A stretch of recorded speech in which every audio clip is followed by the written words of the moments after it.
بھائیوں بزرگوں دوستوں، میں انیس بھائی اب سے 12 گھنٹے پہلے یا 24 گھنٹے پہلے، اب سے 24 گھنٹے پہلے تک میں اور انیس بھائی اپنی فیملیز کے ساتھ لگزیریس لائف گزارے تھے. لگزیریس لائف، پرآسائش لائف گزار رہے تھے. پرآسائش لائف گزار رہے تھے، لگزیریس لائف گزار رہے تھے. اور ہمارے نزدیک لگژری کیا ہے؟ ہماری لگژری یہ نہیں کہ میرے بینک اکاؤنٹ میں پیسے کتنے پڑے ہوئے ہیں، نہیں، ہماری لگژری یہ نہیں ہے. ہماری لگژری یہ ہے، میری لگژری یہ ہے کہ میں اپنے بچوں کو اپنے سامنے اسکول جاتا ہوا دیکھوں، اچھے سے اچھے اسکول میں. میری لگژری یہ ہے کہ میں شام میں آؤں واپس تو رات کا کھانا اپنی فیملی کے ساتھ بیٹھ کر سکون سے کھاؤں، واپس آؤں تو حق حلال کے پیسے لے کر آؤں، جو میرا دل چاہے، جو میرے بچے خواہش کرے میں ان کو پہناؤں کھلاؤں، جو میرا دل چاہے اللہ تعالیٰ مجھے اتنی رزق میں برکت دے کہ میں اس کو کھلاؤں پلاؤں. یہ سارا کچھ ہمارے ساتھ تھا. 1 گھنٹے کی واک کرنا، اپنے آپ کو مینٹین رکھنا، کوئی پنچایت نہیں تھی زندگی کی، دنیا کی، اور کوئی اور پریشانی نہیں تھی. اللہ تعالیٰ ہیڈ بین سو کائنڈ، اللہ تعالیٰ ہیڈ بین سو کائنڈ. اللہ تعالیٰ اتنا مہربان، اتنی رحم کر دی اس نے، اتنا رحم، اتنا احسان اللہ تعالیٰ کا کہ کوئی پریشانی نہیں تھی. اب سے 12 گھنٹے پہلے، اب سے 18 گھنٹے پہلے. لیکن ہم اپنا دل، دماغ، اپنی آنکھیں، اپنی روح پاکستان سے، کراچی سے، سندھ سے، اس پاکستان کے ایک ایک رہنے والے انسان سے، اور خاص طور پر اردو بولنے والوں جو سندھ کے شہری علاقوں میں آباد ہیں، بستے ہیں، یہ 4-4.5 کروڑ اردو بولنے والے، ان کی ڈے ٹو ڈیز کی میزریز جو تھیں، اس سے ہم اپنے آپ کو الگ نہیں رکھ سکے. اور ہم بھلے اپنی زندگیوں میں سے کوئی ہماری پولیٹیکل ایکٹیویٹیز نہیں تھی، لیکن ہمیں خبریں تو آتی تھی نا، ساری دیکھ تو رہے تھے نا، سارا سب دیکھ رہے تھے، سب سمجھ میں آ رہا تھا، سب دیکھ رہے تھے، اور ہمیں ہی پتا تھا سب کچھ، اور ہمیں ہی پتا ہے سب کچھ. تو اگین دوبارہ امتحان کا ٹائم آ گیا ہمارے. اب ایک طرف ہم یہ سوچتے تھے کہ یا اللہ آج کیوں آئے، ہم واپس کیوں آئے؟ وہ اس لیے کہ آج پاکستان کے بچے کو، پاکستان کے ایک ایک انسان کو، ایک ایک پارٹی کو، پاکستان کی اسٹیبلشمنٹ کو، پاکستان کی موجودہ اسٹیبلشمنٹ کو، پاکستان کی سابقہ اسٹیبلشمنٹ کو، پاکستان کی تمام موجودہ گورنمنٹس کو، پاکستان کی سابقہ گورنمنٹس کو، سب کو یہ پتا ہے کہ الطاف حسین صاحب کے را سے تعلقات ہیں.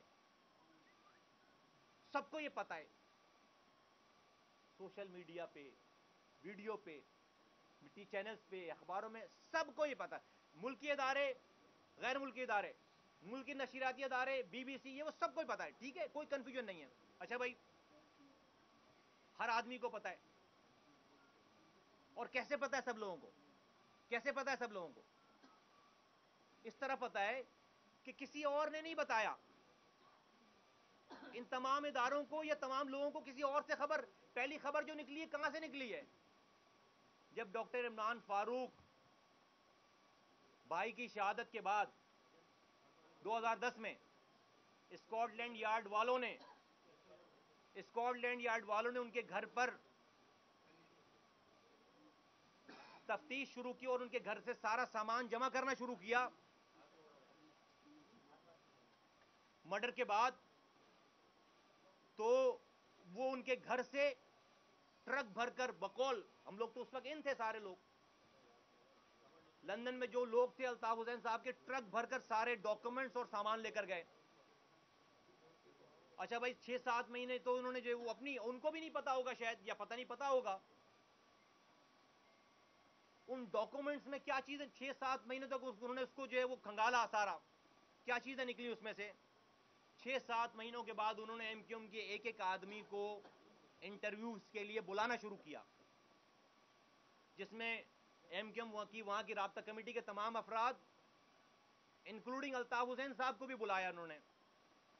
اور اس وقت تک مائنڈ یو کہ اس وقت تک انہوں نے کسی چیز پہ بھی چارج نہیں کیا تھا، اریسٹ آرڈر نہیں دیے تھے، صرف انٹرویوز کر رہے تھے. اور الطاف حسین صاحب کا انٹرویو 3 دنوں تک مسلسل ہوا ہے لگاتار. اس دوران 3 دنوں تک مسلسل انٹرویوز ہوئے ہیں. ان انٹرویوز میں ان پہ اوپر جو ہے وہ جو ہمیں بتائی گئی ساری چیزیں کہ بتایا، اور یہ بھی میں بتاتا ہوں کہ کیسی بتائی گئی. اس میں ان کو یہ بتایا گیا کہ آپ انڈیا سے فنڈنگ لیتے ہیں. انہوں نے کہا نہیں جی بالکل نہیں لیتے. انور صاحب سے پوچھا گیا، طارق میر صاحب سے پوچھا گیا، الطاف حسین صاحب سے پوچھا گیا، انہوں نے کہا نہیں لیتے.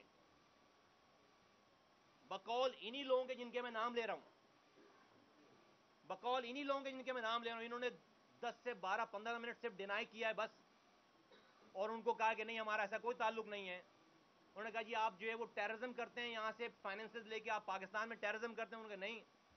بقول ان کے کہ 10 سے 12-15 منٹ کے بعد، اس کے بعد انہوں نے ایک کے بعد دوسرے، اسکاٹ لینڈ یارڈ نے ایک کے بعد دوسرے ڈاکومنٹ ان کے سامنے رکھنا شروع کیے، جو کہ ڈاکٹر عمران فاروق بھائی کے گھر سے برآمد ہوئے تھے. تو بقول انہی لوگوں کے جن تینوں الطاف حسین صاحب، طارق میر، انور صاحب کا جو میں نام لے رہا ہوں، اور میں اپنے پوائنٹ کو میک کرنے کے لیے یہاں پر نام لے رہا ہوں، بقول انہی لوگوں کے کہ ہمارے پاس تو کوئی، ہم نے بھی پوچھا کہ بھائی کیا ضرورت تھی، سچ پارٹی کے لوئل لوگ تھے ہم لوگ، بھائی ہم تو سمجھتے تھے الطاف حسین صاحب نجات دہندہ ہیں، بچاؤ بھائی ان کو،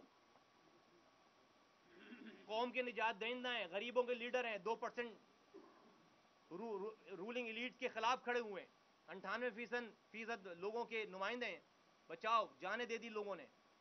تو پوچھا بھائی کیوں بتا دیا سارا کچھ؟ انہوں نے کہا بھائی ہمارے پاس چارہ ہی نہیں تھا. ون آفٹر دی اندر انہوں نے کہا ساری ایویڈنسز ہیں. انہوں نے کہا پھر ہم فلیٹ ہو گئے، اور پھر اس کے بعد جو انہوں نے جو وہ ریکارڈ کرانا شروع کیا، تو جو اسکاٹ لینڈ یارڈ نے پوچھا بھی نہیں تھا ان کے سارے صفحے کالے کر دیے، ان کی ساری کیسٹیں ریکارڈ کرا کے ختم کرا دی ساری. اتنی ریکارڈنگ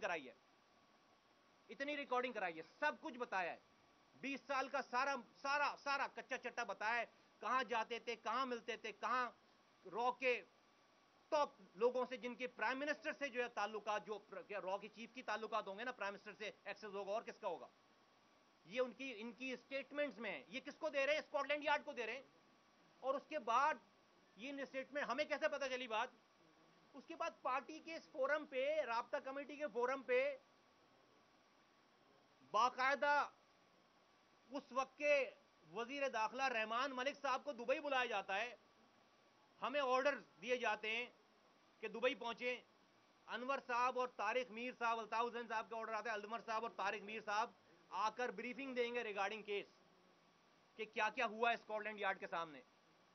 اور پارٹی کی میں ابھی نام نہیں لے رہا ہوتا ہوں، لیکن جب کوئی مجھے بولے گا کہ کسی کو نہیں پتا، کہ پارٹی کے اس کو نہیں پتا، ایم کیو ایم میں سے کسی کو نہیں پتا، جو پارٹی کی ٹاپ ہائرارکی ہے، کہ اس کو جو ہے وہ پارٹی نے نہیں بتایا ہوا تھا کہ پارٹی جو ہے وہ 20 سالوں سے را سے فنڈنگ لے کر جو ہے وہ یہاں پر کام کر رہی ہے، را سے تعلقات ہیں. تو جب جو جھوٹ بولے گا، اس وقت ہم سچ بولیں گے. تو میں نام ابھی نہیں لیتا، لیکن میں یہ صرف ایک نام لیتا ہوں کہ رحمان ملک صاحب اور تمام پارٹی کی ٹاپ ہائرارکی، اس میں میں بھی شامل ہوں اور یہ بھی شامل ہیں.